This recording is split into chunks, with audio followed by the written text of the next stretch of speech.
Če nekdo pred vas postavi škatlo in reče, na kateri avto vas spominja, kaj boste rekli? Ja, Volvo, kaj pa, ni očitno. No, ne vam osvežim spomin s tem lepocem. Ali pa s tem. No, Volvo se vrača k škatlem. Vse je lepo ravno, odsekano, glato, torej točno tako, kot mora biti. In ravno zato odlično. Ne vam kar takoj zaupam, da je avto res dober, ne glede na to, da je zmagal na tem lepotnem tekmovanju. In ne vam tudi takoj zaupam, da je zelo drag. Po velikosti na primer spada v razred, v katerem je lani na našem velikem primerjalnem testu Prima zmagal Peugeot 3008, da si lažje predstavljate. Ampak, če so tam povprečni avti pod 30, se pri XC40 ponudba šele začne pri tej ceni.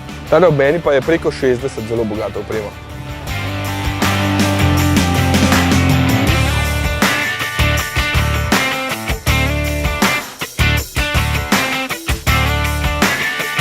Ampak pri cenah je vedno tako, da kdor ima, bo pač dal, ker želi točno takšen avto. Ne prevelik, dobro narejen, všečen in uporaben. Sploh, če je ljubitelj kitajske znamke Volvo. Nove lastnike sem poudaril, ker je XC40 prvi na čisto novi platformi CMA, Compact Modular Architecture, ki jo bo uporabljala tudi sedaj sestrska kitajska znamka Lynk & Co, ker sta obe v lasti velikega Geelyja. Vseeno je bila nova platforma razvita na Švedskem in tako ni le pomanjšana verzija tistih iz XC60 in XC90. Za vas to pomeni, da so uspeli ustvariti zelo veliko prostora na dokaj skromnih zunanjih merah in da je vožnja naravnana predvsem na udobje. Že samo s tem me je Volvo XC40 takoj prepričal. Prav naveličan sem vseh modernih in modnih SUV-ov in križancev, ki se morajo kvazi odlično peljati skozi ovinke, med običajno vsakodnevno vožnjo pa ves čas stresajo in neudobno skačejo čez ceste luknje. Tukaj je tega bistveno manj in tako mora biti. Res, da je potem občutek na volanu malo slabši, tudi premalo obtežen je servo, čeprav skoraj preveč direkten. Res je tudi, da se malo bolj pozibava kot kakšen konkurent, čeprav je pri večjih hitrostih vseeno zanesljiv, ampak verjemite, da se želite s takšnim Volvom peljati predvsem udobno in sproščeno. Navdušeni boste tudi nad zvočno zatesnitvijo. Vse skupaj je prijetno tako med počasno kot hitrejšo vožnjo na avtocesti, da je prav sproščujoče. Samo ropotanje dizla občasno slišite, ko se motor vžge, to je pa tudi vse. Motor sam sicer ni med najtišjimi, pa tudi glaseni. Volvo pravi, da bo zelo kmalu dizelske čisto opustil in jih nadomestil s priključnimi hibridi, tako da ga čim prej kupite, če ste fan dizlov. 2-litrski štirivaljnik je sicer konkurenčen, tudi moči je povsem dovolj, 140 kW, torej 190 konjev, je pa dokaj požrešen. Na testu gre komaj pod 8 litrov, pri konkurenci bi bilo še kakšen liter manj.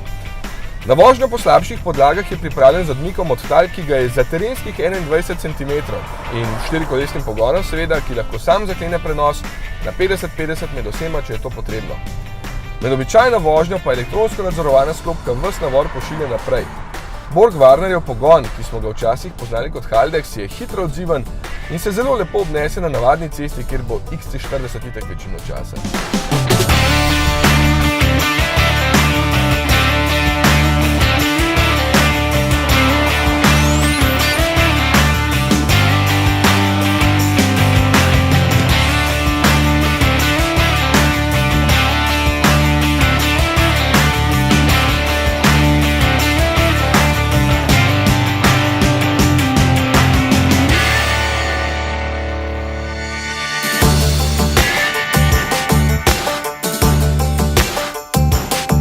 Me kaj moti?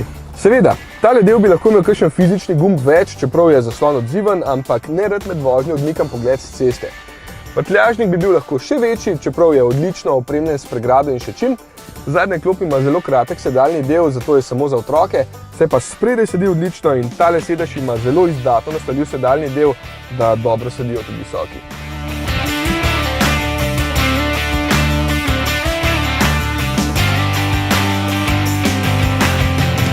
V glavnem, Volvo je z XC40 naredil res odličen mali SUV, tudi za zahtevne voznike, za tiste, ki iščejo umirjenost in udobje.